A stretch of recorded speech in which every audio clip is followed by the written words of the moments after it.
नमस्कार मुलांनो, welcome back to YouTube channel. 10th SSC board preparation plan आपण समजून घेतो आहे. आपल्या हातामध्ये खूप कमी दिवस राहिलेत. डिसेंबर आणि जानेवारी हे 2च महिने उरले. त्यातला डिसेंबर पण अर्धा गेला आहे, जानेवारी पूर्ण उरला आहे. फेब्रुवारीचे एक 10-12 दिवस आपल्या हातामध्ये मिळतील, 20 नाही 10-12 दिवस. आणि ह्याच्यामध्ये आपल्याला व्यवस्थित आपण जे जूनमध्ये स्वप्न बघितलं होतं 90+चं ते पूर्ण करायचं आहे, बरोबर. त्यासाठी आपण सगळे प्रिपरेशन प्लॅन बघतो आहे. 2 महिन्यामध्ये कसं प्रिपरेशन करायचं हे समजून घेतो आहे. लास्ट काही व्हिडिओजमध्ये तुम्हाला सायन्सचा प्लॅन पण सांगितला, मॅथ्सचे प्लॅनसुद्धा सांगितले. आता सगळ्यात सोपा विषय, असा विषय जो तुम्हाला आउट ऑफ मार्क देऊ शकतो तो म्हणजे हिस्ट्री, इतिहास. ह्याच्यामध्ये आउट ऑफ मार्क आलेच पाहिजेत.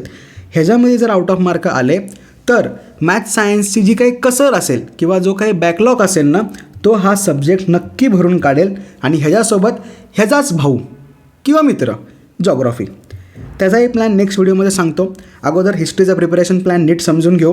पुढच्या 2 महिन्यांमध्ये कसं प्रिपरेशन करायचं आहे जेणेकरून आपण आउट ऑफ मार्क स्कोअर करू शकतो. सगळं काही ह्या व्हिडिओमध्ये नीट बघू. व्हिडिओ एंडिंगपर्यंत बघताल. कसा वाटला कमेंट सेक्शनमध्ये नक्की सांगताल. पण त्या अगोदर जर तुम्ही चॅनलवरती फर्स्ट टाईम असाल पट्टसे सबस्क्राईब करा, म्हणजे असेच बरेचसे व्हिडिओज तुम्हाला नक्की मिळत जातील. चलो, आता प्रिपरेशन करताना आपल्याला क्वेश्चन टाईपवरती फोकस ठेवायचा आहे. कसं ठेवायचं सांगतो, लोड नका घेऊ. बघा, सगळ्यात पहिली गोष्ट पेपर पॅटर्न समजून घेऊ. पेपर पॅटर्न जोपर्यंत नाही समजणार तोपर्यंत कसं प्रिपरेशन करायचं हे क्लिअर नाही होणार. पेपरमध्ये आपल्याला इतिहास म्हणजेच हिस्ट्री 28 मार्क्ससाठी असणार आहे. पॉलिटिकल सायन्स म्हणजे राज्यशास्त्र 12 मार्कांसाठी असणार आहे. आता पहिला प्रश्न असतो योग्य पर्याय निवडा. 2 प्रश्न असतील. नंतर चुकीची जोडी ओळखा, चूज करेक्ट अल्टरनेटिव्ह. त्यानंतर आयडेंटिफाय रॉंग पेअर. हे 2 प्रश्न झाले. त्यानंतर क्वेश्चन 2 A आणि B. नंतर यामध्ये कृती पूर्ण करा, टिपा लिहा, complete the concept, short notes. आता हे जे क्वेश्चन्स आहेत हे पूर्णपणे चॅप्टरच्या रिडिंगवरती डिपेंड आहेत. जर तुमचं रिडिंग बेस्ड असेल तर हे मार्क तुमचे पक्केच समजून चला. क्लिअर. त्यानंतर येणार कारणे द्या, टिपा द्या, उतारा, उतार्यावरचे प्रश्न. आता उतारा आणि उतार्यावरचे प्रश्न हे तर आपले फ्रीवाले मार्क्स झाले ना.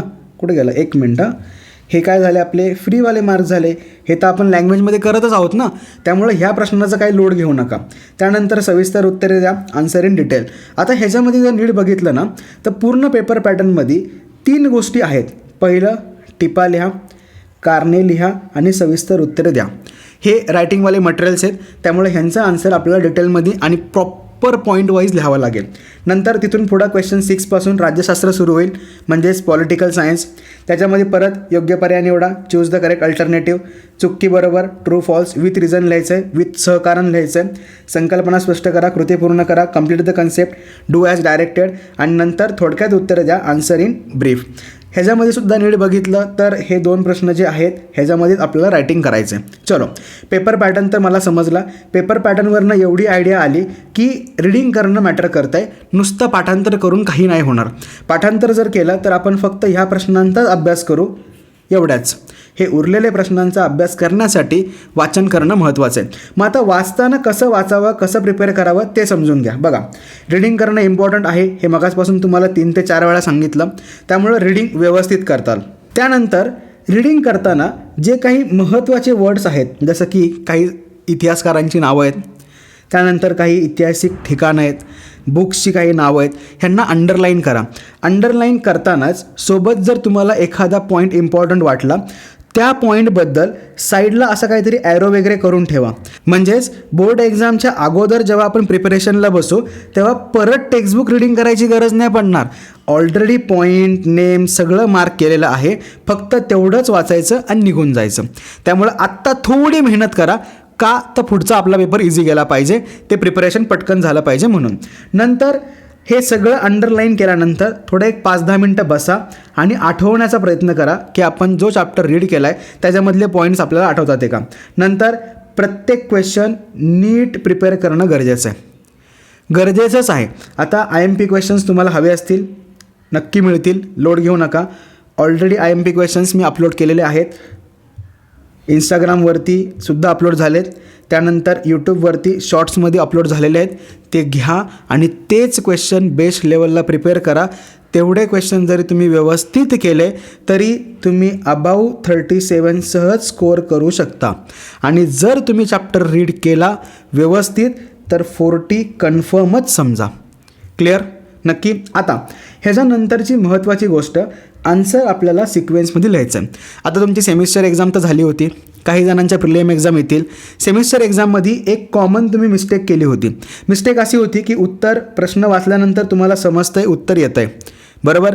तुम्ही उत्तर लिहायला जेव्हा गेलात तेव्हा वरचा पॉईंट खाली आणि खालचा पॉईंट वरती, म्हणजे जो 2 नंबरला पॉईंट पाहिजे होता तो 3 नंबरला गेला, 3 नंबरचा पॉईंट 2 नंबरला आला. हे वर खाली झालं असणारच आहे. आता जर सिक्वेन्स चुकली ना तर उत्तर चेकिंग करताना प्रॉब्लेम येतो. त्यामुळं बेटर वे असा राहील की क्वेश्चन प्रिपेअर करताना त्याच्या पॉईंटचा सिक्वेन्स आठवण्याचा प्रयत्न करा. मग हे बेस करण्यासाठी काय करतात तर ते पॉईंट 2 वेळा रफली राईट करा. 2 वेळा रफली राईट करणं म्हणजेच काय, पूर्ण आन्सर नाही लिहायचं, सिम्पल पॉईंट घ्यायचं, लिहायचं बाबा ह्या आन्सरमध्ये एवढे पॉईंट्स इम्पॉर्टंट होते, असा उत्तराचा सिक्वेन्स होता, खतम. हे आत्ता करा, कारण आपल्याला हा पूर्ण सब्जेक्ट 40पैकी 40 मार्क देणार आहे. 40पैकी 40 मार्क पाहिजे असतील आणि ते आपल्या हक्काचेच आहेत, त्यासाठी एवढ्या सगळ्या गोष्टी नीट करतात. मग आता प्रॉब्लेम असा आहे की सर कळलं आम्हाला, पण अभ्यास ट्रॅक पण झाला पाहिजे ना. अभ्यास किती झाला हे जर समजलंच नाही तर असंच कसा अभ्यास करणार. चलो, मग त्यासाठी व्यवस्थित बघा इथं टेबल केलेला आहे. ह्याला तुम्ही ट्रॅकिंग शीट पण बोला किंवा प्रिपरेशन प्लॅन पण बोला. या ठिकाणी मी काय केलं आहे, चॅप्टरचा नंबर, त्यानंतर जो क्वेश्चनचा टाईप आहे ते सगळं मेन्शन केलं आहे, जसं की चुकीची जोडी ओळखा, आयडेंटिफाय रॉंग पेअर, त्यानंतर complete the concept, short notes, टिपा द्या, कृती पूर्ण करा, कारणे लिहा, गिव्ह रिझन, सविस्तर उत्तरे, आन्सर इन डिटेल, हे टेबल वाईज लिहिलं. आता तुम्हाला हे काय करायचं आहे, फिलअप करायचं आहे. फिलअप कसं करणार, समजा सेमिस्टर एक्झामला तुम्ही काही ना काहीतरी प्रिपेअर केलेलंच आहे. जर प्रत्येक चॅप्टरमधला जो क्वेश्चन तुमचा प्रिपेअर झाला आहे त्यासमोर टिक करा. समजा तिसऱ्या चॅप्टरमधले रॉंग पेअर झाले असतील, शॉर्ट नोट्स झाले असतील, सविस्तर उत्तरे झाली असतील, म्हणजे हे परत प्रिपेअर करायची गरज नाही आहे, फक्त रिवाईज करायचं आहे. जो जो क्वेश्चन टाईप तुमचा होऊन जाईल त्याच्यासमोर टिकमार्क करायला शिका. एकदा का टिकमार्क केलं की तुम्हाला एक आयडिया येईल की आपला इतिहासाचा, हिस्ट्रीचा किती अभ्यास झाला आहे आणि किती अभ्यास करायचा बाकी आहे, आणि जो अभ्यास झाला आहे त्याला कसं रिवाईज करायचं हे तर मी वर सांगितलंच आहे तुम्हाला, बरोबर. नक्की. त्यामुळं व्यवस्थित ही एक शीट बनवा, प्रॉपर जिथं तुम्ही अभ्यास करता त्या ठिकाणी तिला स्टिक करा, चिटकवा. जर ती गोष्ट आपल्या समोर राहिली तर मोटिवेशनची गरज नाही पडणार, आपोआप सगळ्या गोष्टी डिसिप्लिननी होऊन जातील. क्लिअर? नक्की समजलं. आता सेम गोष्ट, आधी एक गोष्ट राहिली बघा. पूर्ण टेक्स्टबुकमध्ये हे जे आहेत शेवटचे 4 चॅप्टर, शेवटचे 4 नाही, हे सेकंडच बोलू शकतो आपण ना, हे शेवटचे 4 नाही म्हणता ना, शेवटचे चॅप्टर स्किप केलेलं आहे. त्याच्या आधीचे जे 4 चॅप्टर्स आहेत हे खूप इझी आहेत. खूप इझी म्हणजे काय की ह्याच्यामध्ये किचकट काम नाही आहे.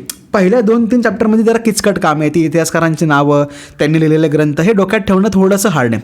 हे चॅप्टर इझी आहेत हे, आणि हे पटकन होतील. त्यामुळं ह्याला जेव्हा तुम्ही क्वेश्चन आन्सर प्रिपेअर करताल त्यावेळेला कमी रीड केलं तरी चालेल, पण हे जे 5 आहेत हे वाचावेच लागतील. ह्याच्यामध्ये ठिकाणं आहेत, बरोबर ना, ह्याच्यामध्ये पण ठिकाणं आहेत, ह्यांच्यामध्ये इतिहासकारांची नावं आहेत, त्यामुळं हे नीट बघावं लागेल. त्यामुळे ह्या 5 चॅप्टरला नक्की वाचा, 2-3 वेळा रीड करून ठेवा. एक्झामच्या आधी आपल्याला टेन्शन नको आहे, आणि सतत स्वतःला सांगा की मला आउट ऑफ मार्क आणायचे आहेत, मग त्यासाठी ही गोष्ट मला करावीच लागेल. 2 महिने राहिलेत, फुल डेडिकेशन लावा, फुल. आणि मॅथ्स सायन्स आपल्याला हार्ड जातं आहे ना, मग त्यामुळं आपल्याला हिस्ट्री आणि जॉग्राफी हे 2च ऑप्शन राहणार आहेत, ह्यांच्यामध्येच स्कोअर करावं लागेल, जेणेकरून त्यांचा बॅकलॉग भरून काढता येईल. क्लिअर झालं? चलो, आता सेम गोष्ट राज्यशास्त्र, त्याच्यामध्ये म्हणजेच पॉलिटिकल सायन्स, त्यामध्ये ही क्वेश्चन टाईप लिहिला आहे, ह्याचाही टेबल अशा पद्धतीने करताल. कुठला क्वेश्चन झाला, कुठला क्वेश्चन राहिला हे या टेबलमधून पटकन समजून येतं आहे, त्यामुळे लोड घ्यायची काही गरज नाही आहे, व्यवस्थित करताल. आता अजून एक बघा, मी जे काही IMP क्वेश्चन्स दिलेले आहेत ते बेस्ट कराच. 35+ स्कोअर तर होईलच, मी तर म्हणतो 37+ स्कोअर होईल जर एखाद्याने ते नीट समजून घेतले तर. त्यामुळं ते उत्तरं पाठ करताना नुसता रट्टा मारू नका, ते उत्तर नीट समजून घ्या. त्याच्यामध्ये जे काही पॉईंट्स आहेत त्यांचा जो काही सिक्वेन्स आहे तो आपल्याला उत्तरामध्ये मेंटेन ठेवायचा आहे, तो सिक्वेन्स नीट समजून घ्या. कळलं? आणि टेन्शन घेऊ नका, टाईम हातामध्ये आहे, बऱ्यापैकी 51 दिवस आपल्या हातामध्ये राहिलेत, प्रिपरेशन होईल. अगोदर ह्या सब्जेक्टला नीट बेस करून ठेवा, कारण हाच सब्जेक्ट आपला जो काही मार्कांचा जो बॅकलॉग येईल ना तो भरून काढेल आणि आपले पर्सेंटेज इम्प्रूव्ह होतील. समजलं नक्की? प्लॅन कसा आहे क्लिअर झालं. तरी पण तुम्हाला काही डाऊट्स असतील तर कमेंट सेक्शन ओपन आहे. मस्तपैकी कमेंट सेक्शनमध्ये तुमचे डाऊट्स विचारा. तुमच्या डाऊटवरती नक्की तुम्हाला सोल्युशन मिळून जाईल. इथपर्यंत व्हिडिओ बघितला असेल तर thank you so much. First time असाल पटकन सबस्क्राईब करा. तुमच्या फ्रेंड्स लोकांना पट्टासे शेअर करा. चलो व्यवस्थित प्रिपेअर करा. Bye bye. All the best.